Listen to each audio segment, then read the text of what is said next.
G'day folks, glad you could join us.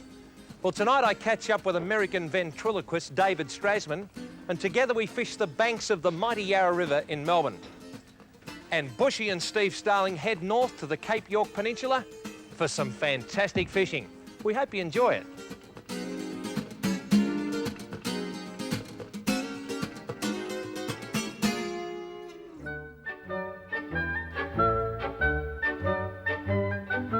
Come on, miss. It's nice to get out of the office, hey? Come on, old girl. G'day, folks. This is my home territory, the mighty Yarra River of Melbourne. And a lot of people, well, they make jokes about the upside-down river, but it's naturally tannin-coloured. It's a natural thing from the upper reaches of the Yarra because it's an alluvium stream. When it runs, you get a lot of runoff from the dirt, paddocks and that sort of thing where they grow the old vegetables upstream of Yarra Glen. But there's a good run of bream here at the moment, and I got the message. I've pumped some sandworms, and what better way to prove to people that the Yarra's alive and well in the shadows of the central business district and the gentle hum of the commuters making their way home. David Strassman, well, I'll be. Rex, hey, I had a bit of a bite here. Did you? I was reading about the bream you wrote about up in the Yarra here, and The what? oh yeah, I think I got him. You're reading about the what? The bream. The bream, That's they right. call bream. Oh no, bream. B-R-E-A-M. Hope you haven't got that bloke in the canoe. That's right. Chuck is not here. I left him back at home because, you know, he always wants to go fishing, and he always just makes a big problem wherever we go. So, Well, on national television last year on my football program, he actually spat on me, and I tell you what, that's the end of that. He should be used as an anchor. Now, I thought Missy and I would come down and see how you're going. That's a pretty long rod, but I tell you what, you're handling it all right. Beautiful cast, son. I'll give you 10 out of 10 for Papa. Thank you, Papa. I tell you what, you've kicked on a bit. I've been reading in the Herald Sun some rave reviews, and you've been sold out every night. Yeah, we had a great season last year. 3-3-3-3, I call you. 3 years ago, you came out here for 3 days. That's right. And then you came out here for 3 weeks, and this time, 3 months. 3 months, that's right. Is that an extended season in a major city of the world? Surely it is for an entertainer. It does very well. Aussies like my puppets, and I don't know why, but they really love Chuck Wood. you know. I almost got a bite there. Did you? Well, that's all Maybe right. not. I call him Chuck over the side of the boat. I tell you what, I have never, ever been so humiliated by a bloke like that. A bit of wax on the end Rex, of the... he's just a dummy. Yeah, but I tell you what, you got me in, mate. I tell you what, I reckon I'm pretty smart and I get up with the worms. But I tell you what, he had me in. Hey, who's that bald-headed guy over there? Take your hat off. Let me see the shine. You have got to be joking. No. You have got to be Chuck, joking. what is he doing here? How did you get here? Look, I told you, when I go fishing, it's alone. I don't want to have any company. Hey, Rex, what's that yathera mean? Yibbida, yibbida, you idiot. And it means that is all, folks. And if you don't shut your trap, you'll end up in the drink. What are you, Fred Smarty. Flintstone? Stop it, Chuck. Quiet. You look like Fred. I don't know what you bit look like. fatter. Just butt out of it, will you? I'm fishing with your mate. Get that hook on. Yeah, I get it here. Hey, what's that brown thing between your legs, Rex? That brown thing happens to be my dog, Missy, if you don't mind. Yeah, I don't want him to think on the tree. Him is a she, and she doesn't use a tree. Yeah, well, she might think, well, she might take a lee on me. I Chuck. wish you'd take a big wee, a bucket full, and throw you in the drink. Hey, Rex, how do you like my fishing rod? What does he have there? What kind of rod is that? Well, that is a Rex Hunt Junior outfit from Kmart. Well, No way, he's got one of your rods? yeah, well, at least you're in my good books, mate. At least you gone out and bought a fishing rod to support my family. Hey, Rex, I nicked it. You what? I stole it. You stole a fishing rod. You're that small they probably couldn't catch you. I hope you only stole one. Yeah, you better hope. I got 16 dozen at home. 16 dozen. Chuck. No wonder the sales have been very good. Yeah, I nicked those too.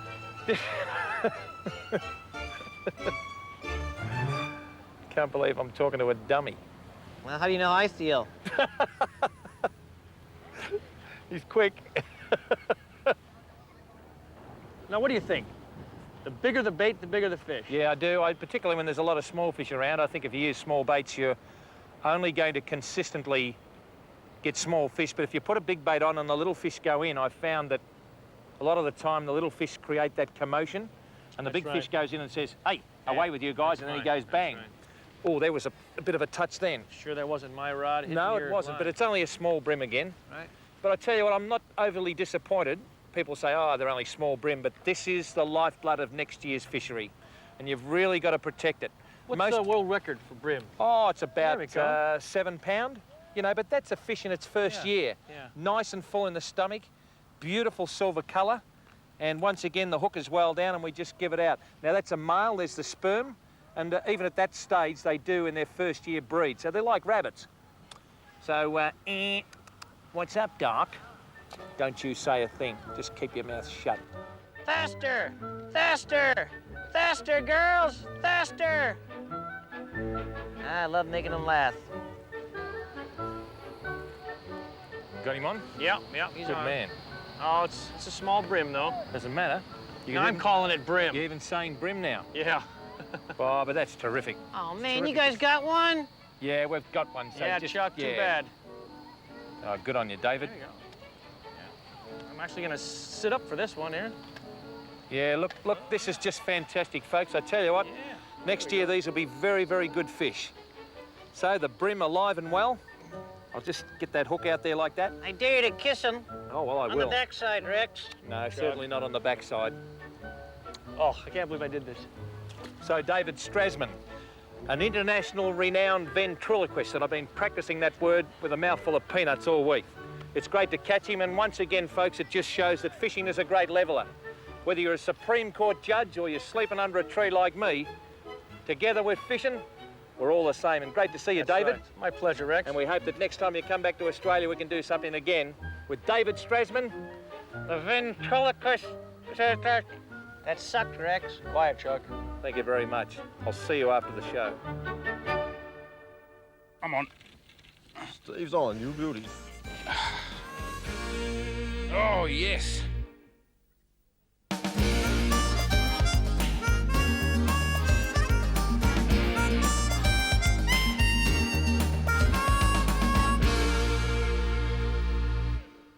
Bushy and I are fishing this morning in Torres Strait, just off the tip of Cape York Peninsula. Now, this is a very fish-rich area. We know there are plenty of fish around. But what about someone coming to a place like this for the very first time? Okay, there are a lot of fish there, but how do you find them? And I want to show you a few ideas today on how you can locate fish in a new area. And it's a bit of a Sherlock Holmes act, really. You need to put all the clues together and make some assumptions and some guesses. Now, right here behind us, we've got a navigation buoy, and I'm guessing that there might be some fish around that. A little bit later on, I'm going to show you some other formations that also attract fish. So, you know, it's more than just going out and dragging your lure around, and there are a couple of techniques you can use as well. Bushy's rigged up with a sinking raider jig, which is an Australian-made metal lure, good for getting down to where the fish are. I've got a fly on a fast sinking line because we think the fish are down. We haven't seen much surface activity this morning. Let's see if our hunch is right about fish around the buoy.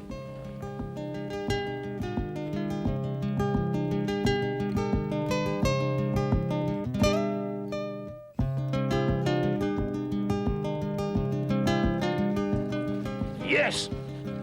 Steve's on, you beauty. Oh, yes. That feels good. Oh, he's got a bunch of mates with him too, Bushy. You'll probably get a hook up here. What, hook up? Oh, there he goes. A few more down there, Steve. Yep. Well, as I explained, what we're looking for, there's no obvious signs of fish on the surface, but there's a beautiful piece of structure here. This is man-made structure in the form of a navigation buoy marking the channel here.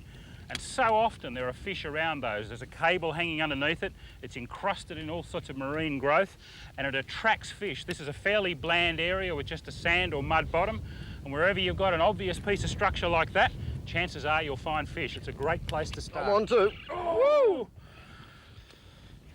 Now, the interesting thing about this is it took a few casts to get the fish going. They were deep. They were down next to the cable. They weren't up on the surface. The fish are not particularly active at the moment because I don't think the tide's running all that hard. There'd be times of the day when they'd come up and really splash around on top, but we had to get the lures and the flies down to them. I'm using a sinking line, and Bushy's using a metal lure, and he sunk it down there, jigged it, got a few follows, got the action going. There you go, beautiful pair of beautiful little Giant Trevally. GTs or Giant Trevally, one of the staples of tropical fishing. He's grunting away. And I'll get him back in the water. He's a nice little fish. grow to 20 or 30 kilos living around that boy with all the food. How's yours? Yeah, these are only little ones, but this one's fine.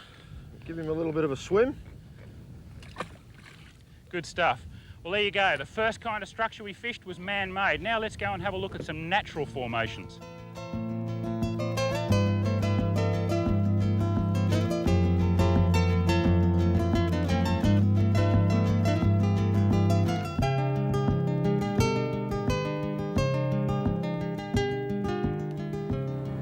This is a really likely looking area. What we've got is a narrow pass between a number of islands and the mainland of Cape York Peninsula. And if you want to think of it in terms of a piscatorial highway, this is a bottleneck where it narrows down from about 6 lanes to 1 or 2. And that tends to concentrate the fish together. There's a bit of bird activity, and we've got an island here that's coming up out of a reasonable depth of water, and somewhere around the edge of it there'll be a fairly distinct drop-off, and chances are there'll be big fish working that drop-off.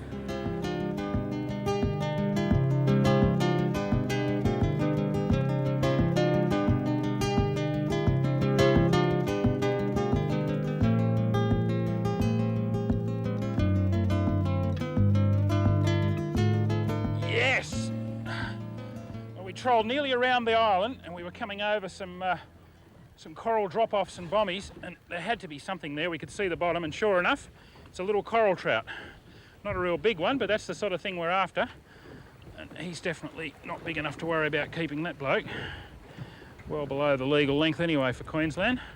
But it just goes to show that by reading the features, and we've been watching the sounder, and we had quite deep water, 50 or 60 feet, and then quite suddenly it came up to about 12 or 14 feet, and sure enough there was a coral trout living on it. People think of these as a bottom dwelling fish. Sure they are, they live around the coral bommies and everything, but you've only got to look at their mouth and those canine teeth to know that they're also extremely predatory. They eat other small fish, and that's what they take our lures for. Anyway, I'll get him back in the water, see if we can catch one of his big mates.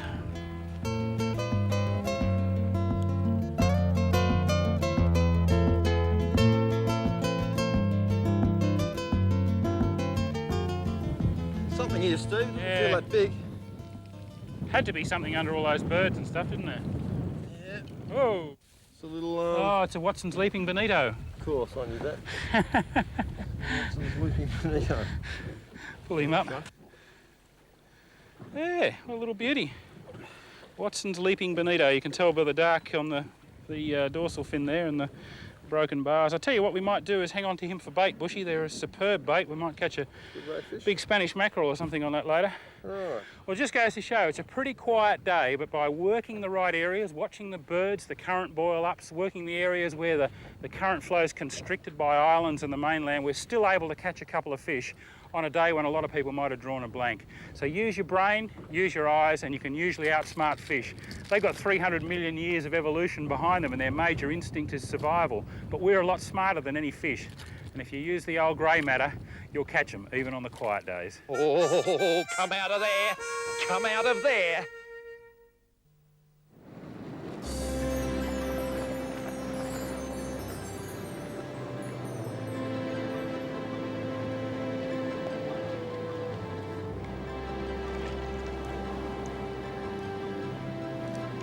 You know, it's amazing some of the things you find in these intertidal rock pools.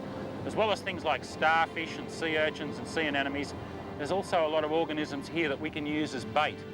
I know a lot of you buy your bait at the tackle shop, but you know, fish can't go out and buy their lunch or buy their breakfast. They have to find it right where they live. And the same thing tends to apply to rock fishermen. The very best bait we can use for fishing off the rocks is often the stuff that's right under our feet here on the rocks. I'll show you a couple of the things I mean. This whole intertidal zone is divided into different bands. It starts at the very top where the barnacles are. That's the part of the rocks that only get wet on the top of the high tide. And it extends right down to the kunji reefs that are in the water nearly all the time. Now, just below the barnacles, we find things like this turban shell. The meat in there isn't a bad bait, but there's better things around, so I prefer to leave them. But in this same area where you find the turban shells, you'll find things like this chitin. And I'll just get him off the rocks with the knife. He's like an armour-plated animal, this one, and he sticks onto the rocks, and as you can see, it's all meat under there. You can slice that out with a knife, and that's actually pretty good bait, especially for things like blue groper and drummer.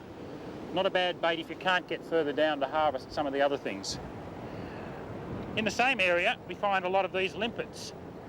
And they're a univalve shell, a bit bigger than the barnacles, with quite a bit of meat inside them. And again, you can just run a knife around in there and scoop that meat out. Trevally like that, and you'll catch brim on it sometimes too.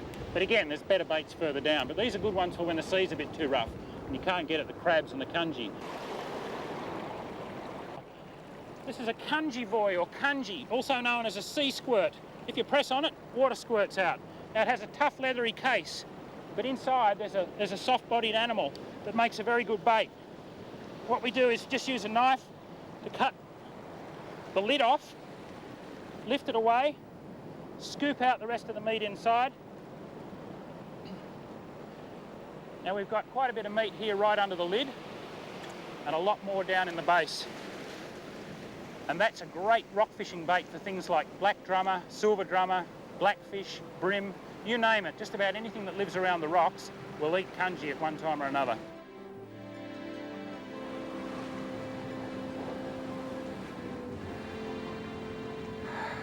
Well, that'll do. I think it's a bit rough today, but I got a couple of crabs there.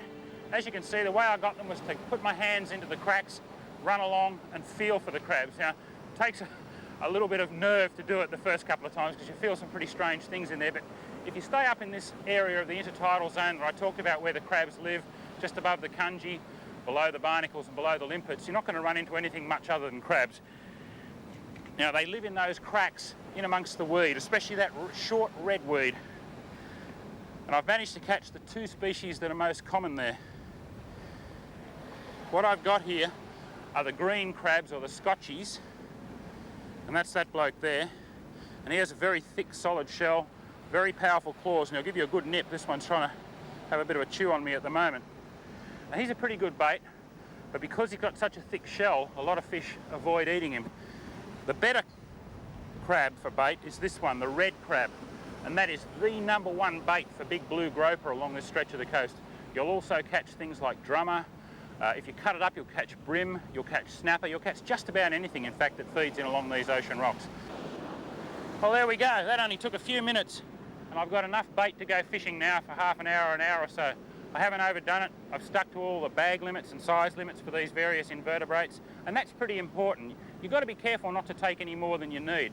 These resources are under a lot of pressure in our intertidal zones, so just take enough for your immediate needs and then go fishing. Well, I've got no excuses now. I've got the fresh bait. It's cost me nothing. Let's see what I can catch.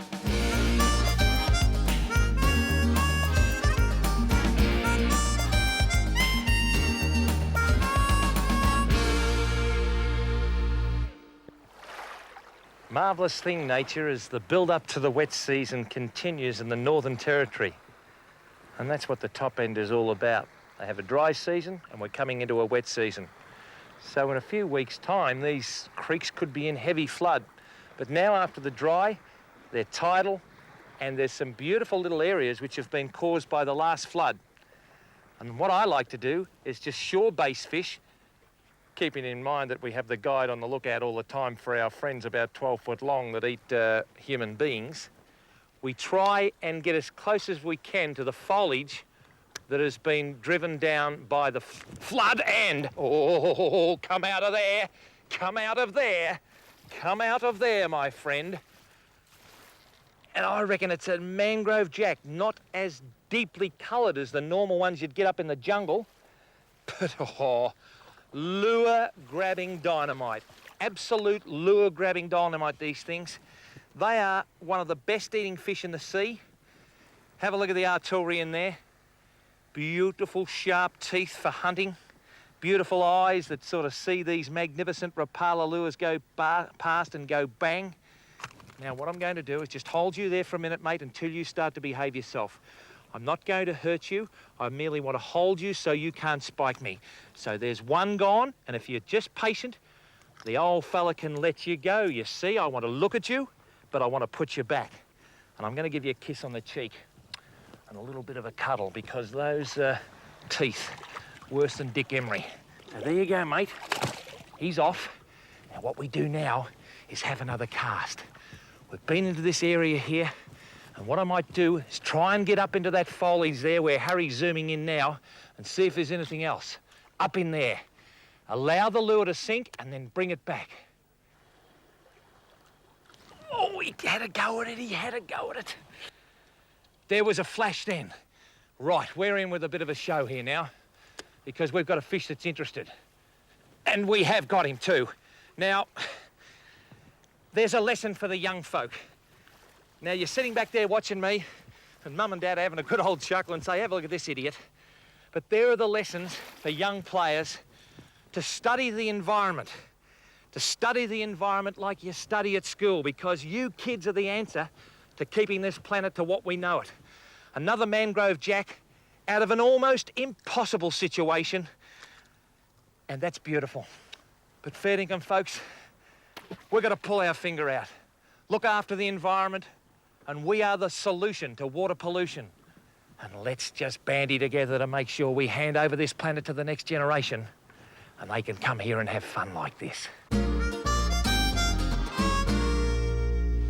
As most of you will know from watching the show, Rex and I are both big fans of bait caster reels. These little overhead reels with their level wind devices are great fun to use for a whole lot of reasons, but mostly because of their casting accuracy and the control that they give you over a hooked fish. But I know that a lot of people out there are still having trouble casting with bait caster reels.